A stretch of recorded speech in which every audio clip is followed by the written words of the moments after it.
whole show without talking some of those other big news happenings here at home. President Biden's upcoming State of the Union address. You can watch it right here live on the Fox News channel. Plus, major rollbacks to controversial COVID restrictions. Is the timing coincidental? Well, let's ask tonight's Bream Team panel. Democratic strategist Kevin Walling and Fox News contributor Jason Chaffetz. Always great to see both of you. Thanks for being with us tonight. Thank you. Shannon, good to be with you. Okay, so let's look at some polling. This is out from ABC News and the Washington Post. The polling, first of all, it gets into just about every topic here, but this is a big one as we look into ahead of this State of the Union tomorrow. Do you approve or disapprove of the way that Joe Biden is handling his job as president? Approve 37%, disapprove 55%, unsure 7%. Jason, what can the president say tomorrow night to turn those numbers around? I don't know that he can do it in just one speech, because people look at their pocketbooks, they see the cost of gas, they see what's going on with immigration, they see that real wages are down. He's got to give a heck of a speech. Expectations are low. Joe Biden is not known as a good communicator, so expectations are already low. He needs to exceed those. I think he can unite the country in its support of Ukraine. Those will be some of the most rousing lines of applause. But when it comes to the home front and what's going on here, I don't know that he's one speech away from getting us back on track. Well, another poll, part of that poll, ABC Washington Post, do you think Biden has the mental sharpness it takes to effectively serve as president or not? 40% think he does, 54% do not think so, Kevin. That is a number that the White House really has to get a handle on. Those numbers include not just Republicans, but Democrats and a lot of independents too. Listen, Shannon, we've seen the president's mental sharpness play out over the last couple of days and weeks, rallying the Western world in support of the Ukrainians on the ground, beating back this invasion.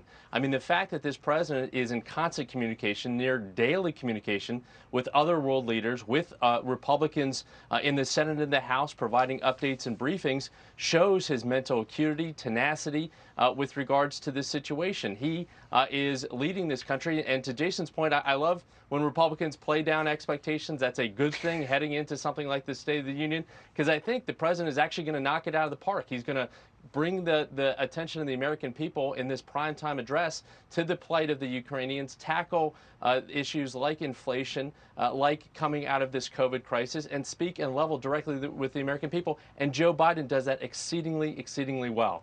Well, and Jason, one of the things we're told the president's going to touch on tomorrow night is climate action and how it can be a positive impact on inflation and other financial issues here in the United States. Listen, that happens at the same time people are demanding that he return or that he reverse some of these decisions like Keystone XL pipeline, the leases for drilling and all those kinds of things. But tomorrow night, apparently, he's going to make the case for climate and green energy. Well, I think both sides are concerned about what's thrown in the air and in the water, but where there is a major disconnect and a total point of differentiation between the Republicans and the Democrats is what to do, particularly with Putin and Russia. We're buying 600,000 barrels of oil from Russia on a daily basis. And so it just begs the question, why not be energy independent? Why not turn on the spigot right now? Go ahead and pursue those green energy initiatives.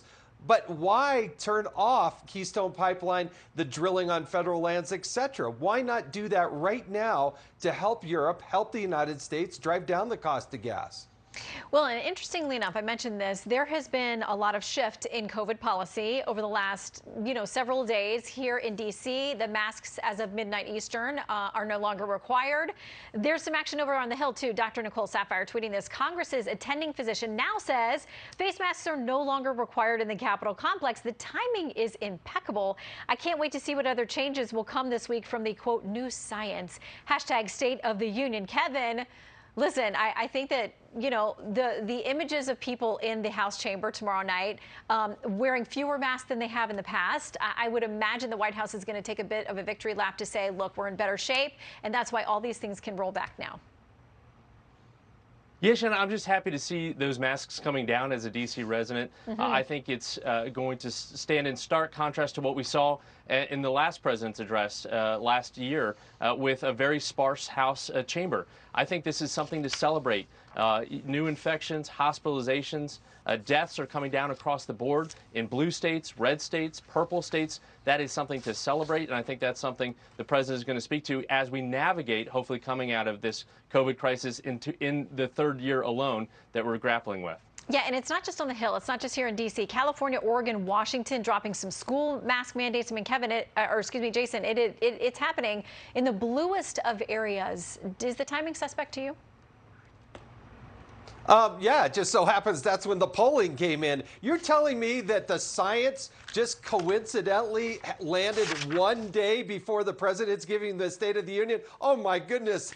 Amazing what a coincidence that is. We all know that this is a joke. The CDC has lost its credibility. I'm glad they're taking off the mask. Now do it on the airplanes, get the masks off the kids in the schools, and let's get back to normal. You're asking for a lot, gentlemen. I fly all the time, and I just, not get my hopes up on that changing.